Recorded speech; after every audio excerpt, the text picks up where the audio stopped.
Que Dieu bénisse notre frère ici. Il a déjà témoigné ici. Il avait dit qu'il était à Lubumbashi. Il avait eu une vision selon laquelle Dieu l'avait envoyé ici. Il avait des problèmes à ce moment-là. Mais nous avons eu un différent avec lui. C'est comme ça qu'aujourd'hui je l'avais invité. Il prie ici, il a l'habitude de s'asseoir de ce côté-là. Je vais lui poser une question. Bon, Asalia, frère,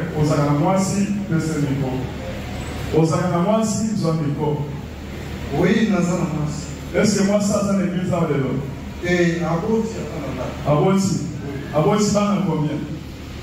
Oh, j'en mon ami parlé. Ça va. C'est quoi l'église, frère, pourquoi je fais passer ces frères ici devant? Aussi, par problème, il a train de faire des choses au nom de Walesa. Il était allé à Matadi. D'abord, il a invité une soeur. Il l'a téléphoné. Il lui a dit, suivez attentivement. La soeur, j'ai reçu votre numéro. Vous êtes à Matadi. Votre mari était déjà décédé. Dieu m'envoie pour que je prie pour toi. Il y a eu beaucoup de choses. Il a prophétisé sur la soeur. Et finalement, il est allé à Matadi. Et arrivé là, il s'est présenté.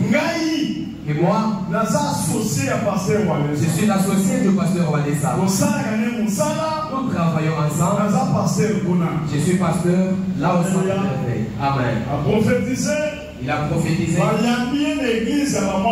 On l'a reçu dans la communauté de la sœur. Il a prophétisé. Il a dit, je suis l'associé du pasteur Walesa. En tout cas, il a resté, il a été reçu chaleureusement. On l'a reçu chaleureusement. Il dit, associé Walesa. En tout cas, il est l'associé du pasteur Walesa. En tout cas, il a été bien reçu. Il a gagné aussi son argent. La soeur là a décidé qu'on puisse les loger quelque part.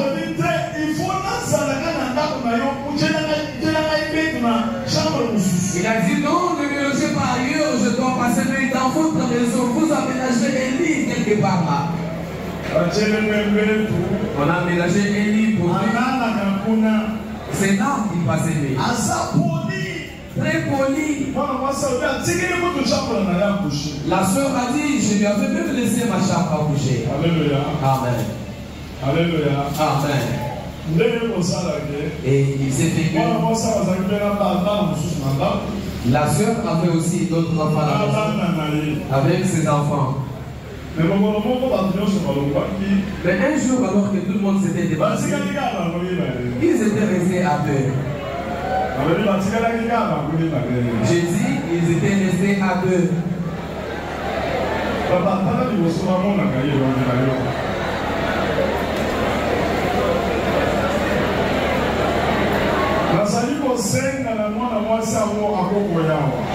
à la soeur de passer ici devant.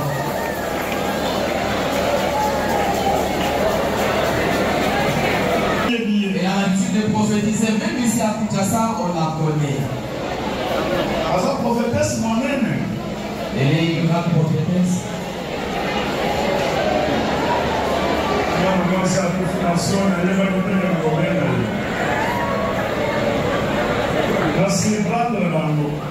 Je les ai surpris. Ils ne s'y attendaient pas.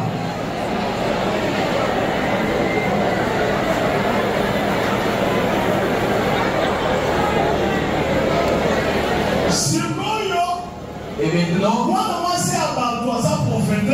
la sœur en question est prophète. Elle respectait le pasteur. Lorsqu'elle entre dans la chambre, et le pasteur l'appelait.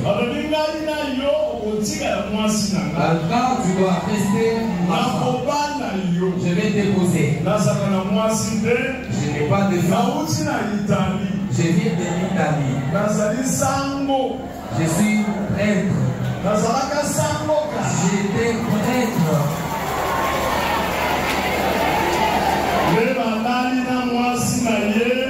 Nous avions, on a passé la vie ensemble. Directement, la femme est tombée enceinte.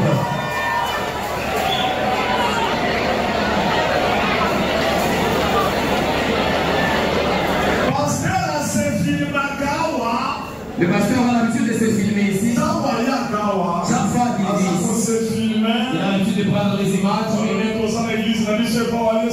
Ici, nous sommes dans notre église, le pasteur Alessa. C'est moi qui suis l'associé du pasteur Alessa. Je suis son adjoint. Pendant que nous prêchons là, il prend les images, il envoie à madame. On le respecte vraiment.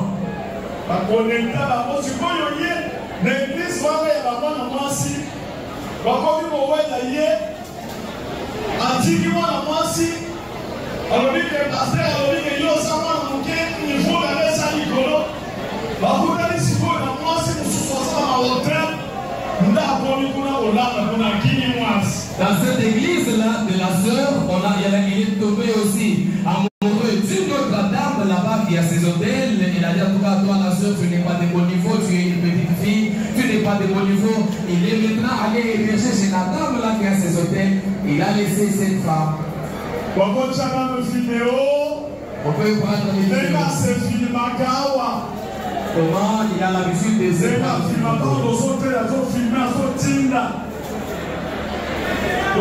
Vidéo l'écran géant. Son.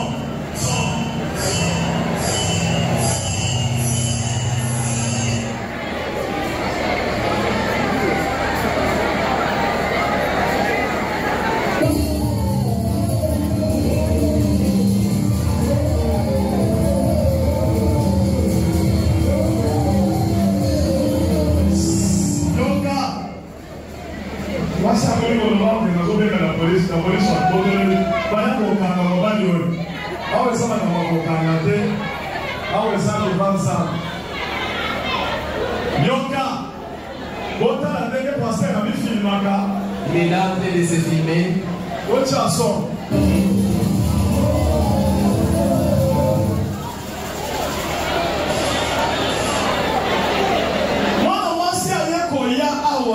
La sœur finalement est venue à l'église de Walesa. Il est en train de rechercher son mari. Il a dit mon mari venait de décéder. Je pensais qu'avec celui-ci on pouvait faire partie. Je l'ai vu sérieux. Il est allé prendre une autre femme seulement là à Matadi.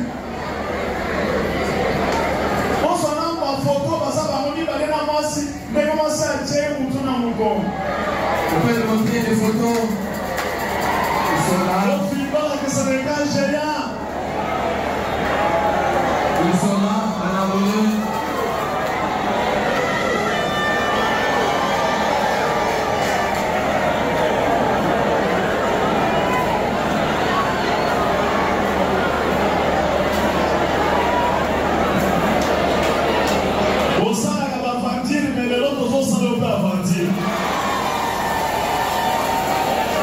Vous avez l'habitude de faire des aventures. La sœur l'a connecté. Moi, je suis connecté dans la relation. Il y a du colo, il y a du feu, il y a du colo. Il y a comme il peut voir. Comme il peut interpréter.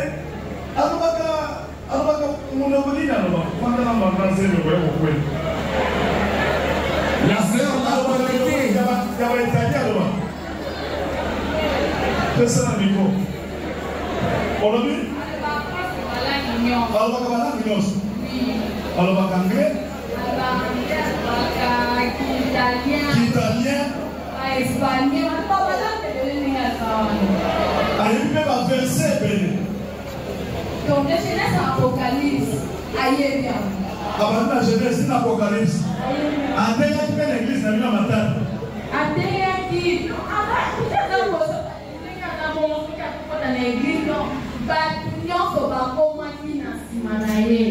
puisque comme associé à passer en Wallis, le combat. Je dis que non, à ce qui n'en vaut pas, à ce qui 40 jours, il y a prié, on a fait ce qui est bon, on a et puis mais on a un téléphone. On a compris un verset biblique, à ton pied, à moi, donc à déterminant qui vit dans la vie. C'est toi qui viens donner les messages sur maman Marthe. Nyon Sawana a levé la main. Et c'est comme ça que je l'ai confirmé. Qu'Azaki nous a la dame. Après 2 mois, tu vas amener ma côté.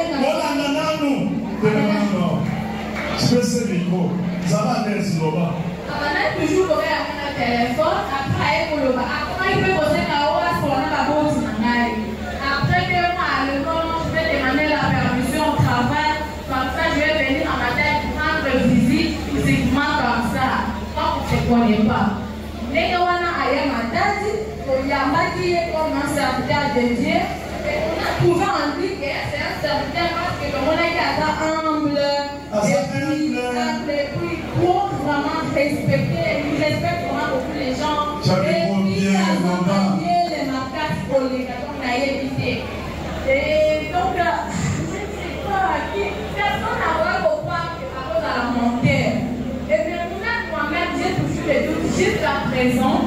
Là, on a le droit à papillon, c'est comment parce que dans un confiance, un papillon. Donc tout le monde disait qu'à l'espérance, dans le rôle mobile, mais quand même, le Seigneur t'a encore béni. C'est tout le monde qui disait ça. Même dans l'église, on est recommandé à ma fête. À quand il place l'église, il m'a dit ça. Comme par exemple, il y a un combo, il y a presque un malaise, on a trouvé en lui, quand la prophétisation m'a fait, il fait une il n'y a pas de prophétie. Il y a une prophétie. Prophétie, ça m'a fait mais va bâtir les années vénés. Allez, ici, on va bâtir les années. On ne refuse pas des prophéties, mais faites très attention parce qu'il y a beaucoup d'aventures. Le maman. Oui, oui, et puis, moi, j'ai les prophéties. Qu'est-ce qu'il faut même, monsieur? La comment qui est, on va manger dans le colon, on a manger des poussières. Disons, on a église, on va aller dans la part. Sauf qu'il y a des cas, on va la lumière là, et c'est rien qui va nous, on appelle ça maison des dons. On a évité à bader dans la l'intercession. Parce que moi, je suis pas la toyette. Elle est passée là, 3 ans, fiancée, à Assemblée de la Capéa. Si ce qu'on a envoyé pour votre moi, mais à chaque fois, on a pour votre dans la maison des dons, intercession plutôt. Tant parce que le bagage, non, ma copie pour moi, la plus que moi, soit dans sa moi, si n'a été. Et par contre, qui fait papa, on laisse ça, papa, on laisse à l'objet. Non, non, on copie pour moi, dans moi, soit dans été.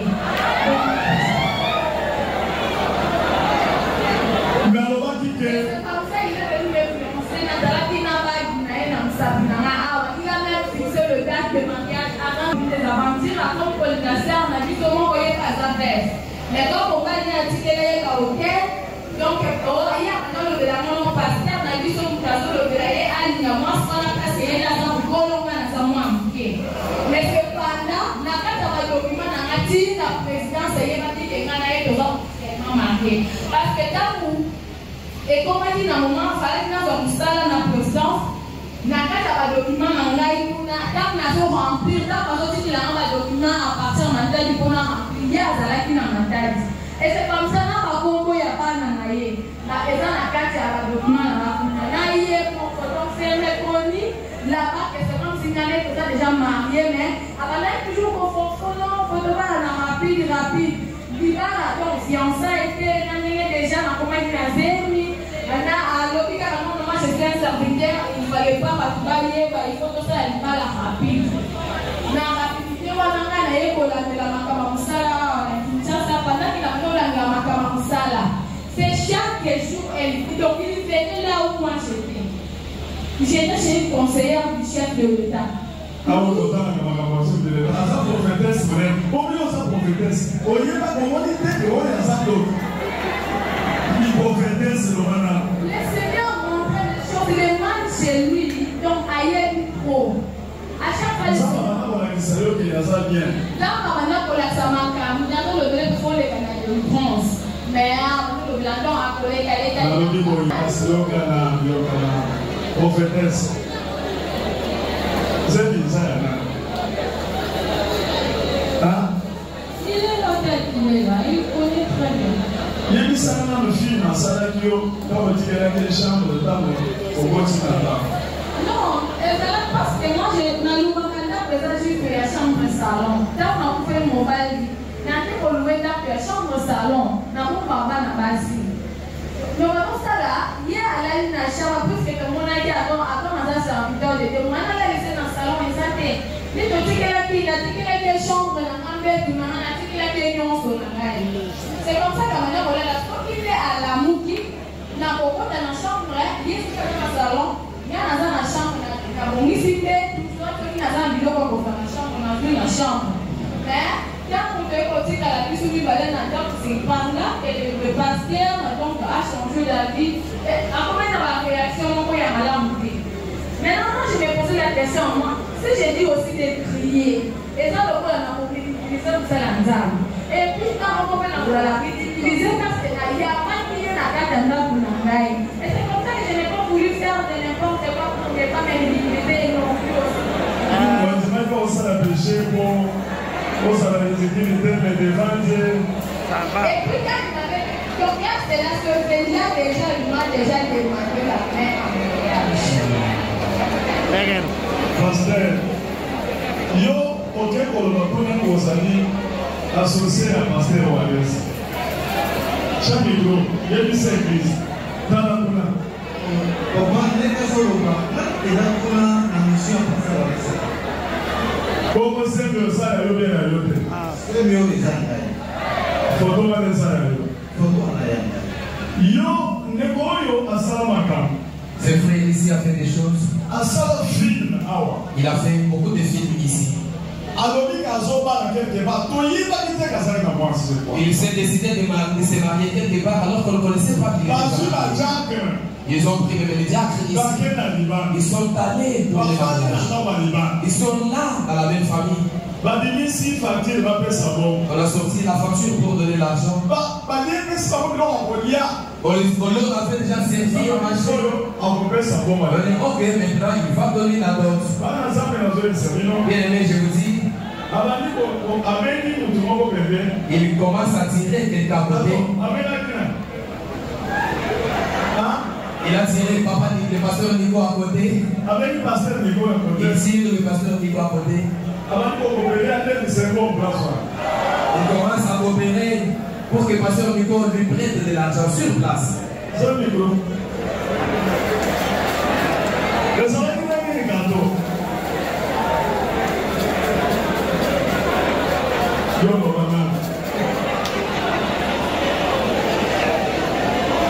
Amen. Amen. Lorsqu'ils étaient à d'abord,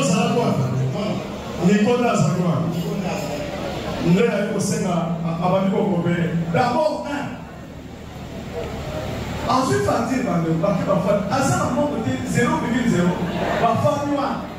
c'est bon d'abord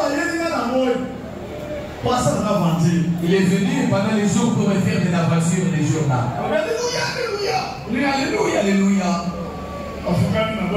Il s'est là, j'ai prié pour lui. Papa, il dit, papa, aujourd'hui c'est le rendez-vous. Mais à la banque, il m'a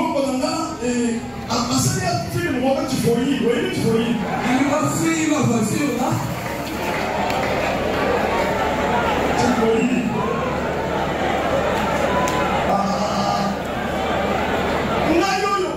Cet esprit est allé, il y a quelque chose à avancer. Papa, donc il a sauté au pays, c'est à $5 000. Donc lundi, mais il y a un moment où la diveste bien là que là-bas, Nathalie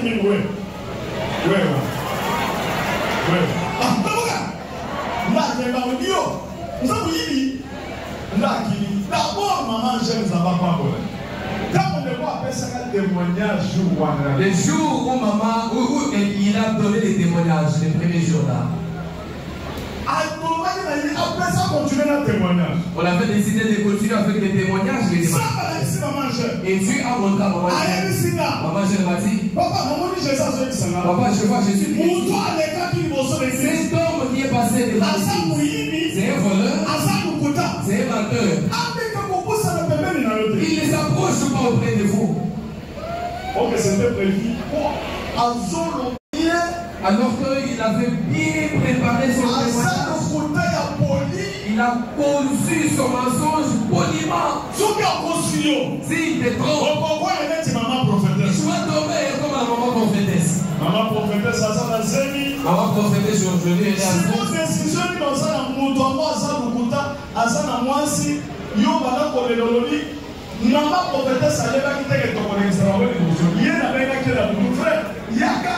Oyebi senga ke oui moi ba pession mo peut-être expo salaka yaka donc dans la pleine prière le papa na zoya na sane ti foyi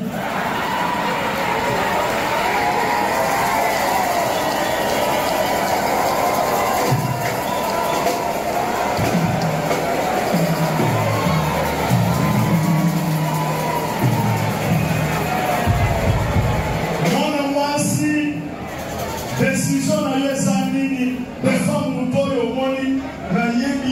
aza pasteur awate awa black ezalaka te awa eza mukaya na mukaya awa eza sanctification azali aventurier ozoloba nini na mobali na yo ye wana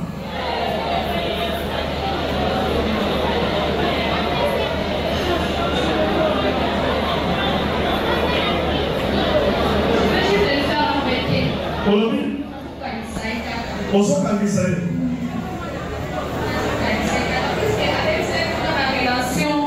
depuis la église na biso ngata na moni ba komi na ba faire mon pasteur na biso ba comment ça déjà va faire na pasteur oui donc na moni premièrement e bandaki na bisika na zalaki na maman conseillère wana ata na ONG bandaki azosasa ba document wana ye asasi ya ONG na document complet etikala kokoma ata na akomaki na $800 et comme il a dit à pasteur na biso a déporté dès ici quand on a net malai kozwa malai dit non on dit bon avant nzambe oliango kaka boete lokane nzambe amuna kaka Jésus Christ donc aussi va faire na yo akoba yena kutaki na ba faire plus que moi bayaki na présidence ya de là qui ont été appréciés baitalion bazaki na bosa ya investir na bateau baza na bamatériel baza na bazamba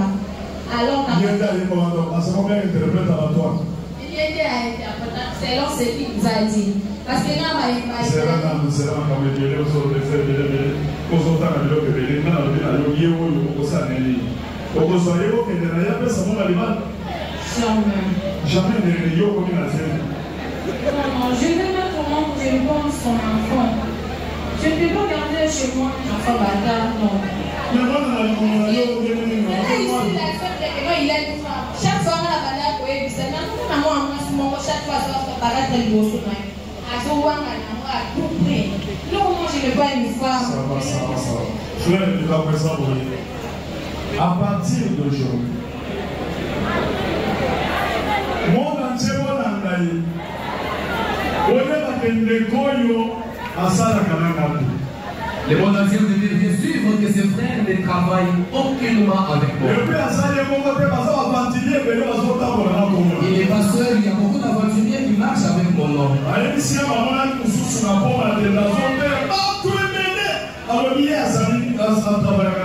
m'a informé qu'on a aperçu quelqu'un d'autre sur le pont qui était en train de prêcher. Entendu de beaucoup de personnes, mais il prêchait au nom de l'Église.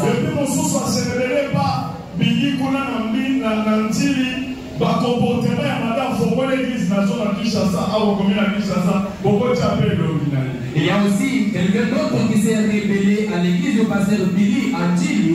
Il est venu maintenant implanter une église ici. Il est là où on appelle le prophète Dani. Il travaillait avec le pasteur Billy Antil et il s'est révélé là-bas. Et aujourd'hui, il est venu implanter une église.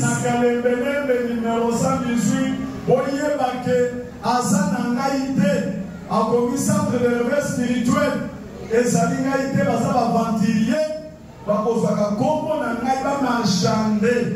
vous devez savoir que cette église-là qui est sur Kalembele n'est pas l'église du centre de réveil spirituel. C'est un aventurier tout simplement qui cherche à marchander avec le nom de Wanessa.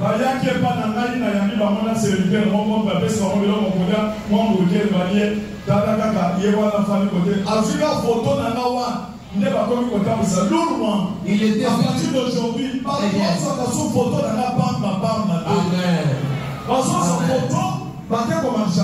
Amen. Ils étaient venus chez moi à la maison. Après les avoir reçus, on les a offert à manger. Et il a profité pour prendre la photo avec moi. Et avec cette photo, il commence à marchander. Désormais, je mets en garde les gardes. Que personne ne puisse prendre la photo avec moi sans que je le sache. Et puis, à faire une petite promesse avant la monnaie, à faire une petite papier, c'est moi, donc on a dit que nous avons dit qu'il n'y a pas profité qui dans la faire ici, c'est comme il accompagnait quelqu'un que je connaissais bien, que j'avais reçu. Il en a aussi profité pour prendre ces photos-là ici. Maintenant, il commence à marchander.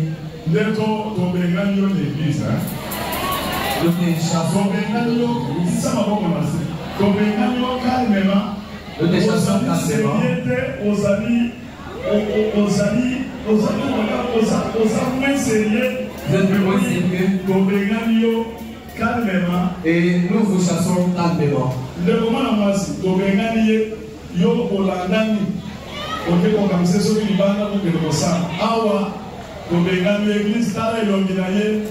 monde entier, le monde entier peut venir les voir. Si vous les voyez, il peut faire ses affaires, mais pas au nom de Wallace. Il ne peut pas engager les centres de réveil spirituel, ni encore moins marchander avec les dons de Papa Wallace. Ça va, il va les deux sont libres là. Moi, on m'a dit,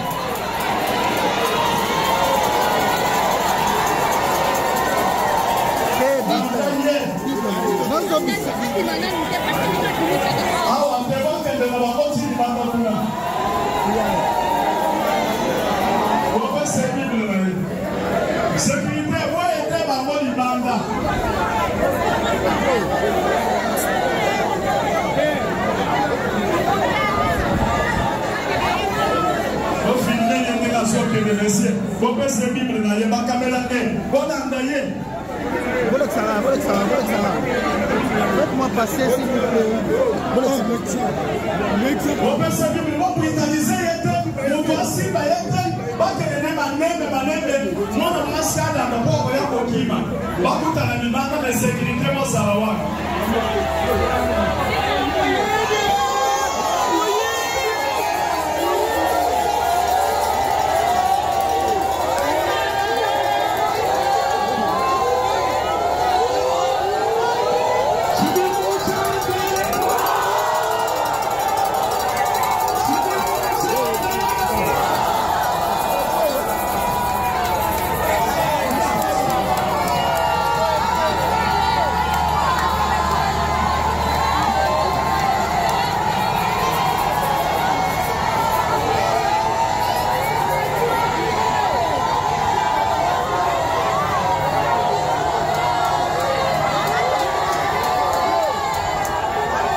C'est bon, ah ouais, non? Tu vois? Ici. Ouais. Vous partez jusqu'où? Ici. D'accord.